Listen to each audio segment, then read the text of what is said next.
तीर्थ नगरी प्रयागराज महाकुंभ में श्रद्धालुओं के आने का तांता लगा हुआ है। अब तक करीब 9.5 करोड़ से ज्यादा लोगों ने पवित्र संगम में आस्था की डुबकी लगा ली है और ये सिलसिला अनवरत जारी है। आम लोगों के साथ साथ मंत्री और वीवीआईपीज़ के भी संगम में आस्था की डुबकी लगाने का सिलसिला जारी है।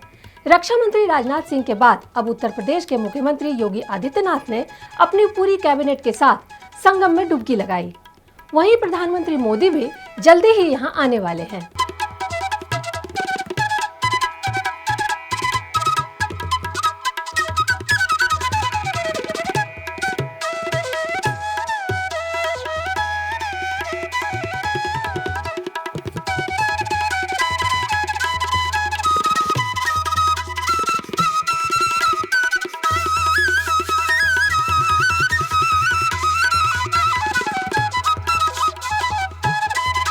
ये खास मौका था जब सीएम योगी ने अपने कैबिनेट की बैठक कुंभ के मेले के दौरान जिला बनाए गए प्रयागराज महाकुंभ में किया।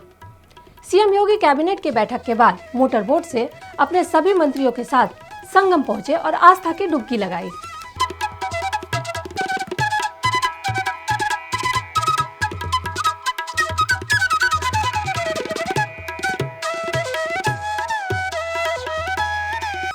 कुंभ के मेले में हर दिन ऐसी कई चीजें देखने के लिए मिल रही हैं जो आम जीवन में देखना संभव नहीं है।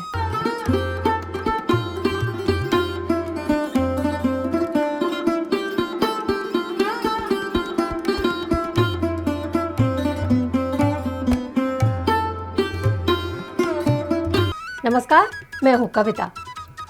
कुंभ के मेले में आज हम आपको कुछ ऐसे तपस्वी सनातनियों के बारे में बताने जा रहे हैं जिनके लिए ये अवसर किसी उत्सव से कम नहीं है। हम बात कर रहे हैं अवधूत परंपरा की, जिसमें एक साधक योगी से नागा साधु बन जाते हैं। देखिए हमारी ये खास रिपोर्ट। प्रयागराज के संगम तट पर दिखाई दे रहा ये अद्भुत दृश्य नागा साधुओं के एक खास तरह के संस्कार का है। देश के कोने कोने से आए संत महात्मा कुछ कर्मकांडों के बाद परम तपस्या का संकल्प लेने के लिए जमा हुए हैं। यहाँ करीब 1000 से ज्यादा ऐसे साधु संत हैं जो नागा साधु बनने के लिए दीक्षा संस्कार लेने आए हैं। पूरे महाकुंभ के दौरान करीब 2 से 2500 साधु सन्यासी नागा साधु बनने की दीक्षा लेने वाले हैं। नागा साधुओं को दिए जाने वाले इस संस्कार के बारे में जूना अखाड़े के महंत श्री चैतन्य प्रभु का कहना है, आज से इन संतों का संन्यास आश्रम में एक नया जन्म होने जा रहा है। महाराज जी, क्या प्रक्रिया है जिसके तहत ये जो हमारे अवधूत है वो नागा सन्यासी बन रहे हैं? जी, यह प्रक्रिया पहले अवधूत और महापुरुष बनाया जाता, जिसको यानी संन्यास घर में एक तरीका से जन्म, फिर उसको अवसर दिया जाता है वो भक्ति करे, सेवा करे, गुरु महाराज की करे, भगवान की करे, जब करे तब करे, ध्यान करे, है ना, मानव कल्याण के लिए। जब ईश्वर से लगता है कि दरस परस होने लगा है, गुरु महाराज की कृपा दृष्टि उनके ऊपर होने लगी, तब ये आज महापुरुष से सभी ये नांगा बन रही हैं। कुछ महापुरुष बनेंगे, ये सब नांगा बन रही है। और भी आने वाले साहिबी में और भी बीच में हमारे गुरु लोग जो निर्धारित तारीख करेंगे उसके अनुसार और भी नांगा संस्कार होंगे। साधुओं के नागा दीक्षा संस्कार की शुरुआत इनके स्वयं के पिंडदान से होती है। हिंदू धर्म में किसी व्यक्ति का पिंडदान तब किया जाता है जब वो उनकी मृत्यु हो जाती है। ये साधु संत जीते जी अपना अंतिम संस्कार करते हैं। दीक्षा संस्कार के बाद इन नागा साधुओं के लिए सांसारिक रिश्तों और सांसारिक जीवन का कोई मोल नहीं रह जाएगा। ये लोग अपने हाथों से पहले अपने प्रियजनों का पिंडदान करते हैं, फिर अपना पिंडदान करके मोह माया से मुक्त होने और संसार की रक्षा करने का संकल्प लेते हैं। और ये आज इनका नांगा संस्कार होने के बाद आज पिंडदान हो गया, तर्पण हो जाएगा, समर्पण हो जाएगा, बीजा होम आज धर्म ध्वजा के ऊपर इनका हो जाएगा। और अपने जहाँ जन्म लिया उन पीढ़ी का कल्याण करने के लिए आज ये सब अपने हाथों से उनका कर देंगे, जिससे उनके छूटा है। और अपना भी स्वयं पिंड हवन करके, बीजा होम करके, और आज से नांगा यानी इनकी भक्ति एक सूरमा की तरह है, क्योंकि सूरमा की भक्ति है, कायर की भक्ति नहीं है। जैसे राजा हरिचंद रानी तारा को बैराग हुआ, सब कुछ छोड़ दिया था। जैसे गोपी चंद को सन्यास हुआ, सब कुछ छोड़ दिया था। भर्तृहरि जी को सन्यास हुआ, सब कुछ छोड़ दिया था। इसीलिए जब बैराग सन्यास होता हो तो उसके ईश्वर के लिए और कुछ नहीं दिखता। तो आज इनका जीवन देश और धर्म के लिए, मानव कल्याण के लिए स्वयं अपनी मर्जी से इन्हें समर्पण कर दिया है। और आज से ये देश और धर्म के लिए ही जिएंगे। जो पे जप तप करेंगे, हवन पूजन, वो सब मानव कल्याण के लिए, देश की रक्षा के लिए, धर्म की रक्षा के लिए।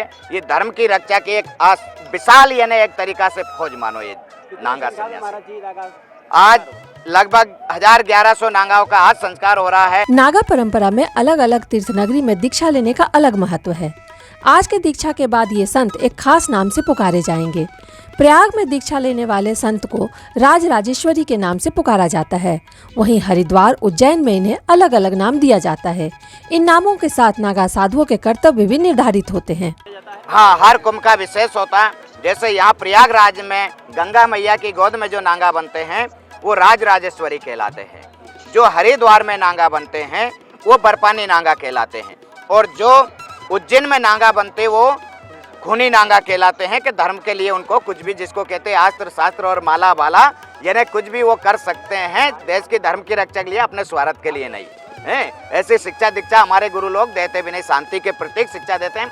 लेकिन जब आई पड़ी ऐसे अवसर तो क्या करें, मरता क्या नहीं करता, तो उनको सब कुछ करना पड़ती है। जैसे हनुमान जी महाराज लंका में गए, रावण ने पूछा भाई मेरे पुत्र को क्यों मारा, तो हनुमान जी महाराज ने कहा भाई मेरा बानर स्वभाव, मैं तो फल खा रहा था, अब तन तोरा मोई मारे वही मैं मारूं, मैं मर गया वो मर गया, मैं क्या करूं। यानी अपना बचाव के लिए सब करते हैं। तो इसी प्रकार ये सनातन धर्म की एक बड़ी फौज है और आज से इनका सब कुछ देश और धर्म के लिए ही रहेंगे। ये अपने निजी स्वार्थ, निजी जीवन, निजी रिश्ता, निजी पारिवारिक कोई नहीं रहेंगे, पूरा देश ही इनका परिवार होगा, पूरी मानव समाज। नागा साधुओं की उत्पत्ति आदिगुरु शंकराचार्य से मानी जाती है और दीक्षा संस्कार के बाद ये नागा साधु देवाधिदेव महादेव के उपासक बन जाते हैं। इनके तन के ऊपर से वस्त्र उतर जाते हैं और धर्म ध्वजा ही इनकी एकमात्र संपत्ति रह जाती है। नागा साधुओं के अखाड़ों में धर्म ध्वजा के नीचे उनके शस्त्र रखे जाते हैं। यहाँ से दीक्षा लेने के बाद ये नागा साधु हिमालय या गुफाओं में तपस्या करने चले जाते हैं और किसी खास धार्मिक आयोजन पर ही आम दुनिया में नजर आते हैं।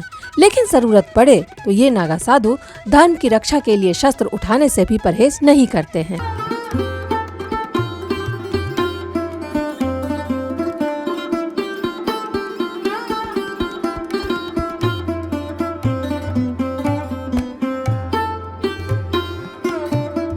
कुंभ के मेले में इस समय न केवल साधु सन्यासियों का जमावड़ा है, बल्कि एक ऐसा मौका है जब अलग अलग काम करने वाले लोग भी यहाँ खास संकल्प के साथ पहुँचे हैं।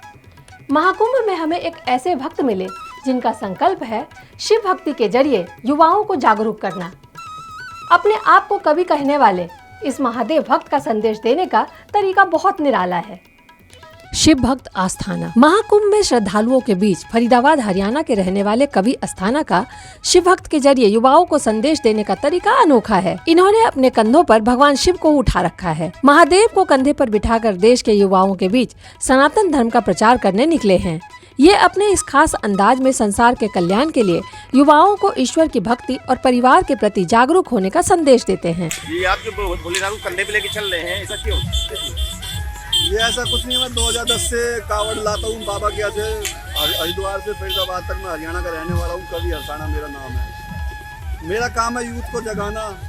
क्लबों में ना जाकर अपने देवी देवताओं की पूजा करो, देवों को देव महादेव की पूजा करो, और सबसे पहले अपने माता पिता की पूजा करो, उनकी सेवा करो। सबसे बड़ा कर्म तो यही है। जब आप अपने माता पिता की करोगे उसके बाद ही आपको प्रभु मिलेंगे, जब प्रभु की होगी। मेरा हमारे यूथ से यही अनुरोध है कि क्लबों में, पार्टियों में ना जाकर मंदिरों में जाएं, वहाँ पूजा पाठ करें, उसी में ही शक्ति में ही भक्ति है। कवि आस्थाना कहते हैं कि उन्हें अपने महादेव पर इसलिए अटूट विश्वास है क्योंकि महादेव ने इनके जीवन के सबसे कठिन समय में चमत्कार करके दिखाया, जब ये आस छोड़ चुके थे।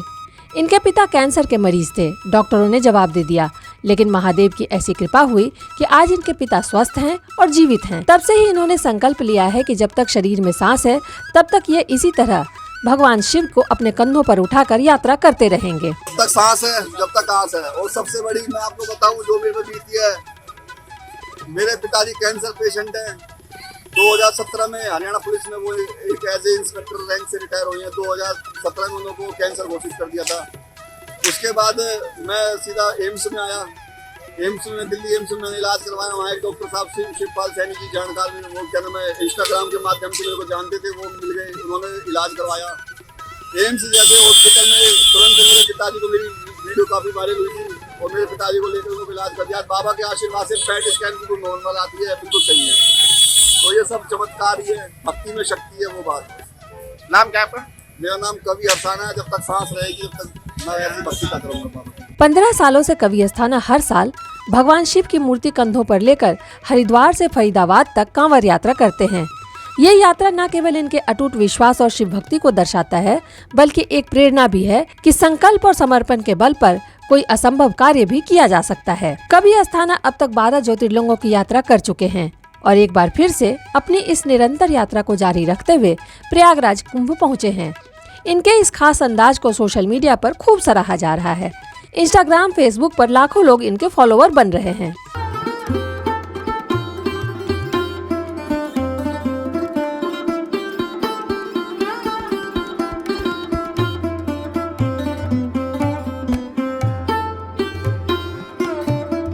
हमारे देश में सदियों से ये परंपरा रही है कि लोग गृहस्थ आश्रम में रहते हुए आत्मिक शुद्धि के लिए कठिन व्रत करते हैं, ताकि खुद को भक्ति और संस्कारों के अनुशासन में बांध कर रख सकें, अपने इंद्रियों का अनुशासन बनाकर रख सकें। ऐसा ही एक कठिन व्रत है कल्पवास। प्रयागराज महाकुंभ के दौरान इस समय करीब 10 लाख लोग ऐसे हैं जो कल्पवास कर रहे हैं। आज हम आपको बताने जा रहे हैं कि कल्पवास के दौरान यहाँ लोग कैसे अपनी दिनचर्या निभाते हैं। देखिए हमारी ये रिपोर्ट। महाकुंभ के दौरान कल्पवास एक ऐसी तपस्या है जो बेहद कठिन है। माना जाता है कि जो साधक स्वेच्छा के साथ पूरी पवित्रता से इस कठिन व्रत को पूरा करता है, उसे 84 लाख योनियों के जन्म मरण के चक्र से मुक्ति मिल जाती है। मान्यता है कि कल्पवास की साधना से साधक मोक्ष की प्राप्ति करता है। इसका महत्व ये है कि हम भगवान को प्रसन्न करने के लिए ये करते हैं और मुक्ति प्राप्त करने के लिए, मोक्ष प्राप्त करने के लिए। हमारे शास्त्रों में लिखा हुआ है कि जो कल्पवास करता है उसको मोक्ष प्राप्त होता है। जैसे कि कहा जाता है ना 84 लाख योनि में हम भटकते हैं, तो उस 84 लाख में दोबारा न जाना पड़े, इसलिए हम कल्पवास करते हैं। साधक मानते हैं कि कल्पवास केवल मोक्ष प्राप्ति का माध्यम ही नहीं है, बल्कि ये 1 महीने का समय किसी व्यक्ति के जीवन को ऊर्जावान और स्वस्थ बनाए रखने की भी एक पद्धति है। कि हम संसार में रहते हैं, जब यहाँ नहीं आते संसार में रहते हैं, वहाँ दुनिया भर के जो झमेले हैं उनमें पड़े रहते हैं। 1 महीने यहाँ निश्चिंत होकर के खाली भगवान का ध्यान करते हैं और उससे जो है शरीर का भी मेकओवर हो जाता है। जो यहाँ परिश्रम होता है, उसके अलावा सुबह उठना, उससे शरीर भी जो है स्वस्थ होता है। दिनचर्या क्या रहती है आप लोगों की? दिनचर्या सुबह करीब जो है 4 बजे उठ करके जाना, गंगा स्नान करना, फिर वहाँ से आना, यहाँ पूजा पाठ करना, उसके बाद भोजन बनेगा, भोजन करेंगे। फिर अभी प्रवचन नहीं हो रहा है, नहीं तो आसपास जब प्रवचन होता है तो प्रवचन सुनने जाते हैं। फिर शाम को आते हैं तो गंगा जी के किनारे दिया जलाना और पूजा पाठ करना, फिर रात को विश्राम करना, यही दिनचर्या है। आमतौर पर 1 महीने तक चलने वाले इस कठिन व्रत के दौरान भक्त नदी के किनारे कड़ाके की ठंड के बीच ब्रह्म मुहूर्त में जागते हैं। दिन में 2 वक्त नहाते हैं। हर कल्पवासी की कुटिया में एक कलश स्थापित होता है। लोग केले का पेड़ लगाकर भगवान विष्णु की आराधना करते हैं। अपने कुटिया में महादेव की स्थापना करते हैं। दिन भर पूजा पाठ का क्रम चलता रहता है। इस दौरान हर कल्पवासी केवल एक समय का भोजन करता है। दिनचर्या यह प्रातःकाल सूर्योदय के पूर्व आप स्नान करिए उठ करके और वहाँ दीपदान करिए, सायंकाल फिर दीपदान करिए। दिन भर आप निराहार मतलब व्रत करिए, आप फास्ट आपका होगा और एक समय आपका भोजन होगा। फिर आप सायंकाल जाएंगे, फिर आप गंगा जी के स्थान पे फिर दीपक जलाएंगे। घर में आपकी अखंड ज्योति जलती है, टेंट में मतलब जहाँ आप रह रहे हैं अखंड ज्योति जलती है, भगवान कलश की स्थापना है। और यही हमारी दिनचर्या है। जब करिए, पूजा करिए, पाठ करिए, माला करिए, माला जप करिए, भगवान का स्मरण में ही पूरा दिन हमारा बीतता है। अच्छा, इतनी ठंड पड़ रही है, हमेशा पड़ती है जी। तो ठंड में दोनों टाइम स्नान करने से क्या आप लोगों को कोई फर्क नहीं पड़ता है, कोई फर्क नहीं पड़ता है। कहाँ से आई आप? मैं लखनऊ से आई हूँ। नाम बता दीजिए। उपमा मिश्रा मेरा नाम है। ये तो रही दिनचर्या की बात, लेकिन कल्पवास के इस कठिन साधना के साथ ही हर कल्पवासी को कुछ नियमों का पालन भी करना अनिवार्य है, जैसे सत्य वचन, इंद्रियों पर नियंत्रण, ब्रह्मचर्य का पालन और व्यसनों का त्याग। इनके साथ ही हर कल्पवासी त्रिकाल संध्या का हिस्सा बनते हैं और यथासंभव दान पुण्य करके पुण्य कमाते हैं।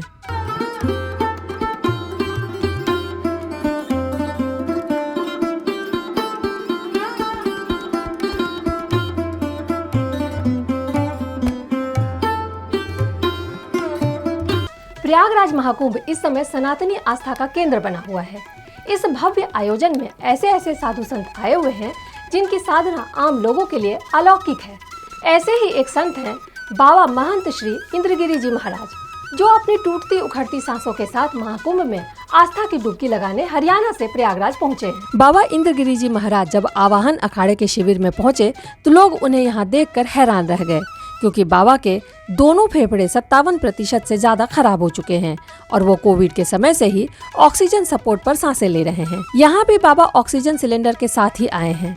बाबा इंद्रगिरी हरियाणा के हिसार से महाकुंभ मेले में पहुँचे हैं। टूटती उखड़ती सांसों के साथ महंत जी का महाकुंभ और सनातन प्रेम देखकर यहाँ आने वाला हर व्यक्ति नतमस्तक हो रहा है। महंत इंद्रगिरी महाराज के दोनों फेफड़े खराब हो जाने के बाद डॉक्टर्स ने इन्हें 4 साल पहले ही सलाह दी थी कि वो आश्रम से बाहर न जाएं, लेकिन अपनी इच्छा शक्ति के बल पर बाबा इंद्रगिरी महाराज महाकुंभ पहुँच गए हैं। बाबा का कहना है कि ये कुंभ उनके लिए बेहद महत्वपूर्ण है। चाहे कुछ भी हो जाए, वो तीनों शाही स्नान के बगैर वापस नहीं जाएंगे। कृपा से हम यहाँ आ चुके हैं। अच्छा महाराज जी, अब तक आप कितने कुंभ कर चुके हैं? कुंभ तो सन 86 से कर रहे हैं कुंभ मेले। महाराज जी, ऑक्सीजन आपको लगी है, कोई दिक्कत परेशानी तो नहीं होती है? नहीं, थोड़ी बहुत तो दिक्कत आती है, तो चलो गणेश जी की चाय, फिर इतनी दिक्कत नहीं, बोलने में भी दिक्कत तो आती है। महाराज जी, शाही स्नान भी आप करेंगे? करेंगे, देखो गंगा माई से जल मंगा लेंगे और यहाँ अपने स्नान कर लेंगे, फिर स्नान तीनों ही करके यहाँ से जाएंगे। महाराज जी, कहाँ से आए हैं? हरियाणा, जिला हिसार, गाँव बात। नाम क्या महाराज जी पूरा आपका? श्री महंत इंद्रगिरी। बाबा इंद्रगिरी का कहना है कि वो 1986 से हर बार कुंभ और महाकुंभ में पहुंचते रहे हैं। इस हालत में होने के बाद भी इन्होंने अपनी परंपरा को नहीं छोड़ा है। यहाँ आकर भी बाबा बैठे नहीं हैं, बल्कि आवाहन अखाड़े के पंडाल में पहुंचने वाले एक एक शख्स को पूछ कर पंगत में बिठाते हैं और उन्हें भोग प्रसाद खिलाने के बाद दान दक्षिणा देकर विदा भी करते हैं। प्रयागराज कुंभ में इस समय लोगों का अनवरत आना जारी है। प्रशासन 29 जनवरी को मौनी अमावस्या के अवसर पर होने वाले अमृत स्नान की तैयारी कर रहा है। अगर आप भी कुंभ के मेले में आस्था की डुबकी लगाने के लिए प्रयागराज आने की तैयारी कर रहे हैं तो जुड़े रहिए हमारे साथ। हम जल्द ही प्रयागराज यात्रा और कुंभ में रहने ठहरने की व्यवस्था की सारी जानकारी लेकर आएंगे आपके पास। तब तक देखते रहिए द भारत नाउ। नमस्कार।